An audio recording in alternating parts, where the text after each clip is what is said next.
Consumer பே பண்ற 25 rupees கூட ரொம்பவே வேல்யூபிள் ஆனதுன்னு சொல்லி கன்சியூமர் ஃபோரம்ல சொல்லியிருக்காங்க.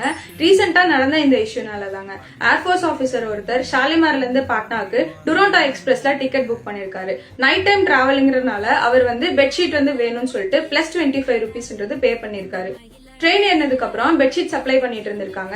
இவரும் நான் இந்த மாதிரி பே பண்ணிருக்கேன் அப்படின்னு சொல்லி கேட்டாங்க. அவங்க ரெஃப்யூஸ் பண்ணிட்டாங்க சப்ளை பண்றவங்க. இதனால இவர் டிடிகிட்ட கம்ப்ளைண்ட்டும் பண்ணிருக்காரு. கம்ப்ளைண்ட் பண்ணி அவரும் டிக்கெட்டை செக் பண்ணிட்டு உங்களுக்கு ப்ராப்பரா அப்டேட் ஆகல, அதனால உங்களுக்கு கிடையாது அப்படின்னு சொல்லி இவருமே ரிஜெக்ட் பண்ணிட்டு போயிடுறாரு. இதனால ஒரு நைட் ஃபுல்லா ஸ்லீப்லெஸ்ஸா இருக்கவரு அடுத்த நாள் சிக் ஆயிடுறாரு.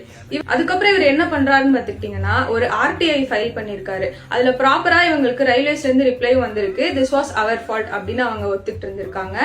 இதை கன்சிடர் பண்ண கன்சியூமர் ஃபோரம் என்ன பண்றாங்கன்னா அந்த 567 rupeesக்கு 9% இன்ட்ரெஸ்டோட நீங்க திருப்பி இவருக்கு பே பண்ணணும். அது மட்டும் இல்லாம இவருக்கு ஏற்பட்ட மென்டல் அகனிக்கு 35,000 rupeesம் இவர் லிட்டிகேஷன் சார்ஜஸ்க்காக 10,000 rupeesம் திருப்பி கொடுத்தாகணும். கன்சியூமரோட 25 rupees கூட வேல்யூபிள் ஆனதுதான் அப்படின்னு சொல்லிட்டு சொல்லியிருக்காங்க. தேங்க்ஸ் ஃபார் வாட்சிங் this video. Follow me for more level contents.